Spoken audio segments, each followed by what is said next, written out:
எல்லாருக்கும் பெரிய வணக்கம். இப்ப ரீசெண்டா ஓடிடில ரிலீஸ் ஆயிருக்கிற நம்ம அர்ஜுன் சார் நடிச்சிருந்த பிளாஸ்ட் படம் பார்த்திருந்தேன். இந்த படத்தை ஏற்கனவே தியேட்டர் எக்ஸ்பீரியன்ஸ் நான் பண்ணிட்டேன். செம்மையான ஒரு படமா இருந்துச்சு. ஆனா அப்போ ரிவ்யூ போட முடியாத சூழ்நிலையில இருந்தேன். இப்போ ஓடிடில திரும்ப ரிலீஸ் ஆனதுக்கு அப்புறம் பார்த்திருந்தேன். அதோட எக்ஸ்பீரியன்ஸ் எப்படி இருக்கு அப்படிங்கிறத உங்கள்ட்ட ஷேர் பண்ணலாமே அப்படின்னு தோணுச்சு. இப்போ இந்த படத்துடைய கதை என்ன அப்படின்னு கேட்டீங்கன்னா, கராத்தே மாஸ்டரா இருக்கக்கூடிய அர்ஜுன் சார் ஊர்ல யாருக்கு என்ன தப்பு நடந்தாலும் அதை நம்ம வந்து தட்டி கேட்கணும் அப்படின்னு ஒரு எண்ணத்தோட இருக்கிற ஒரு பாசிட்டிவ் மைண்டோட இருக்கக்கூடிய அர்ஜுன் சாருக்கு ஒய்ஃபா இருக்கிறாங்க அபிராமி. அவங்க வீட்டில் தையல் தைச்சிட்டு ஹவுஸ் ஒய்ஃபா இருக்கிறாங்க. இவங்களுக்கு மகளா வந்து பிரீத்தி முகுந்தன் பண்ணியிருக்கிறாங்க. அவங்க ஒரு ஐடில ஒர்க் பண்றாங்க. இப்போ இவருக்கு தம்பியா வந்து விவேக் பிரசன்னா பண்ணியிருப்பாரு. அவர் ஒரு மெடிக்கல் ஷாப் வச்சிருப்பாரு. இப்படி ஒரு மிடில் கிளாஸ் குடும்பமா இருக்கக்கூடியவங்க அவங்கவுங்க வேலையை கரெக்டா பார்த்துட்டு இருக்கிறவங்க. ஆனா ஊர்ல யாருக்கு என்ன தப்பு நடந்தாலும் தட்டி கேட்கணும் அப்படின்னு சின்ன குழந்தையிலிருந்தே தன்னுடைய மகளுக்கு சொல்லி சொல்லி வளர்க்குறாரு அர்ஜுன் சாரு. அவங்க எங்க போனாலும் யாருக்கு என்ன தப்பு நடந்தாலும் உடனே போய் தட்டி கட்டுறாங்க. அப்படி ஒரு கேரக்டர். இப்படி இருக்கிற ஒரு குடும்பத்துல தேவையில்லாத ஒரு கார்ப்பரேட் வில்லன் உள்ள வர வேண்டிய சூழ்நிலை வந்துருது. அவன் உள்ள வந்ததுக்கு அப்புறம் இந்த குடும்பம் என்னெல்லாம் பண்ணாங்க அப்படிங்கிறதா இந்த படத்தோட மீதி கதையா ஃபுல் ஆக்ஷன் பிளாக்கா எடுத்திருக்கிற ஒரு படம் தான் பிளாஸ்ட்.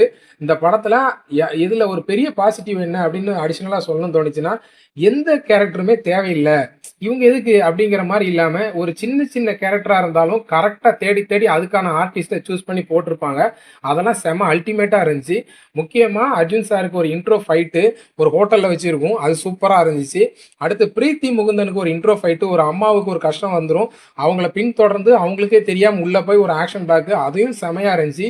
இன்ட்ரோல் ஃபைட் சீன்ஸ் செமையா இருந்துச்சு. அடுத்து கிளைமேக்ஸுக்கு அரைவான விதம், கிளைமேக்ஸ் ஃபைட்டு எல்லாமே செமையா தட்டி தூக்கியிருந்தாங்க. இந்த மொத்த படத்துக்கும் பெரிய சப்போர்ட்டிவா இருந்தது யாரு அப்படின்னு எனக்கு பர்சனலா தோணுச்சுன்னா, ஆக்ஷன் பிளாக்குக்கு போறோம் நம்ம ரவி பஸ்ரூர் அவருடைய பேக்ரவுண்ட் ஸ்கோர் வந்து செமையா சப்போர்ட்டிவா இருந்துச்சு. இந்த படத்துல பெரிய பாசிட்டிவ் இன்னொன்னு எனக்கு தோன்றது என்னன்னா, தேவையில்லாத double meaning dialogue, love scene, comedy track அப்படின்னு எதுவுமே இல்லாம இந்த கதையை எடுத்துக்கிட்ட கதையை நேர்கோட்டில் கொண்டு போய் கரெக்டா முடிச்சிருப்பாரு டைரக்டர். அது ஒரு பெரிய சப்போர்ட்டிவும் பாசிட்டிவா இருந்துச்சு இந்த கதைக்கு அப்படிங்கிற மாதிரி எனக்கு பர்சனலாக தோணுச்சு.